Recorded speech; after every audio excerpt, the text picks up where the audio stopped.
અમદાવાદ શહેરમાં વધી રહેલી ટ્રાફિકની સમસ્યા ન તો માત્ર શહેરીજનો માટે પરંતુ ટ્રાફિક પોલીસ માટે પણ માથાનો દુખાવો બન્યો છે। રસ્તા પર ભારે વાહનોને કારણે કલાકો સુધી ટ્રાફિક જામની પરિસ્થિતિ જોવા મળે છે। આમ તો ભારે વાહનોને સવારે 7 થી રાત્રે 11 સુધી શહેરમાં પ્રવેશવા પર પ્રતિબંધ છે અને તેના માટે જાહેરનામું પણ બહાર પાડવામાં આવ્યું છે અને તેમ છતાં પણ આ જાહેરનામાના ભંગને કારણે ભારે વાહનો બેફામ બનીને રસ્તાઓ પર દોડતા નજરે પડી રહ્યા છે।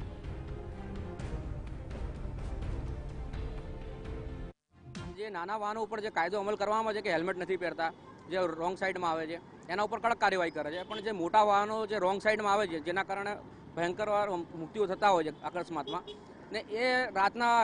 ડ્યુટી હોય છે ફ્રી, પણ દિવસમાં એ આવતા હોય રોંગ સાઈડ, તો એ બધાની ઉપર સૌથી કડકમાં કડક કાયદો બનાવીને એને અમલ કરવો જોઈએ। ભારે વાહનોનો પ્રતિબંધ મૂકવામાં આવ્યો છે, તેમ છતાં પણ ભારે વાહનો બેફામ રોડ ઉપર દોડે છે અને એના કારણે નાના વાહન ચાલકો અકસ્માતનો ભોગ બને છે, ક્યારેક મૃત્યુ પણ થઈ જાય છે। તો આ બાબતને બહુ ગંભીરતાથી લઈ અને મોટા ભારે વાહનો પર પ્રતિબંધની જે આપણે નિયમ મૂકવામાં આવ્યો છે તેનો અમલ ખાસ કરવો જોઈએ।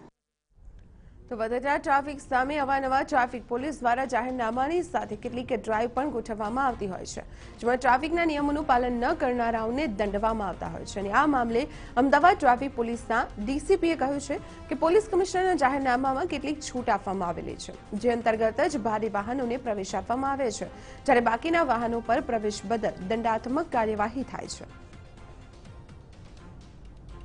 બાકીના વાહનો સામે પોલીસ અવારનવાર આ બાબતે અમે ડ્રાઈવ પણ આપીએ છીએ કે ભારે વાહનો પ્રતિબંધ છે જેને આવવા માટે, અને એના વિરુદ્ધ કાર્યવાહી કરવામાં આવે છે। બાકીના વાહનો સામે પોલીસ અવારનવાર આ બાબતે અમે ડ્રાઈવ પણ આપીએ છીએ કે ભારે વાહનો પ્રતિબંધ છે જેને આવવા માટે, અને એના વિરુદ્ધ